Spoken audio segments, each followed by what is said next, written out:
elkarlanean sortutako proiektua da.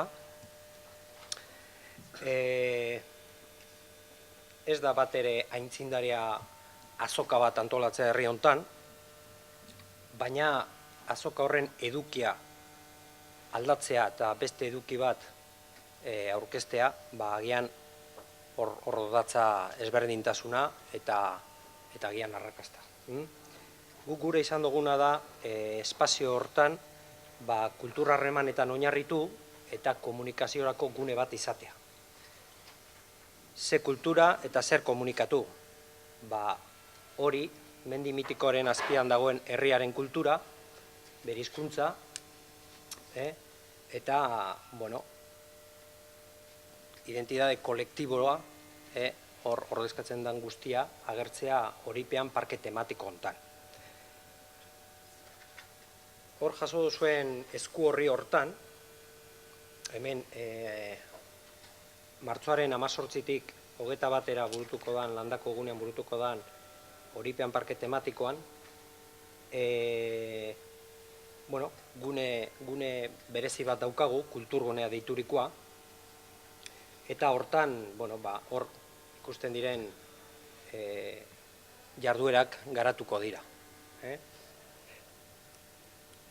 Aldaketatxo bat ere badago, ze hor, larun batean, zapatuen hor, nazioarte zaio hortan, printzipioz, Països Catalans buruzko hitzaldi bat eta izateko izan zen, baina azken orduko aukera bat ere eskuartean eduki dugu, eta pentsatu izan dugu garrantzitsua izango litzatekela hori hor agertzea.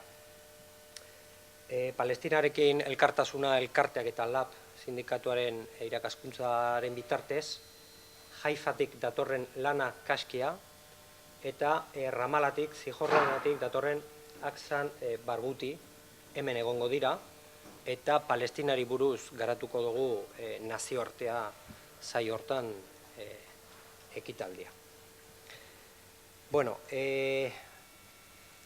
Gaia kokatzeko edo proiektua kokatzeko esan beharko dugu batetik. 2 urte barru, jakindakizuenez, 5. urte horrena ospatzen da, Nafarroaren konkistatik ona, eta horren inguruan beharra ikusi gendun, jenteari hurbiltzea eta berreskuratzea gure memoria historikoa.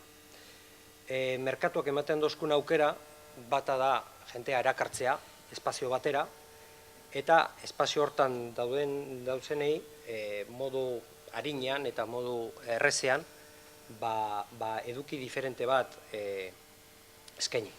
Eta horregaitik hemen agertzen diran jarduerak antolatu dira.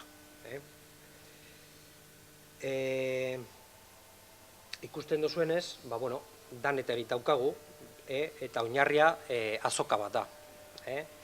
Azoka hortan, hor dauden herrialdeak ordezkatuta izango dira, bai Asturias, Galiza, Països Catalans eta Nafarroa.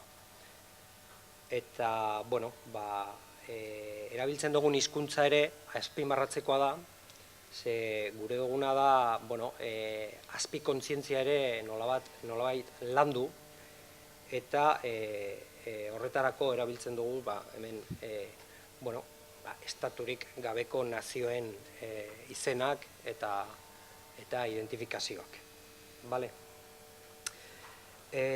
Gainera, parke hontan, interesgarri ikusten genuen bebai, jente bai aurrak eta bai gazteak erakartzea, eta horregaitik beste gune berezi bet ere badaukagu, Potoka deituriko gunea, eta izatez jolas parke bat izango da. Parke tematiko guztia, naiz eta zapatuan eta igandean izan, azoka eta Potoka gunea ostiraletik aurrera, ostiraletik goizetik aurrera, marterdeitatik aurrera, zabalik egongo da. Naiz eta gero bereziki, larunbata eta egaindea erabili, beste eduki kulturala eta garatzeko.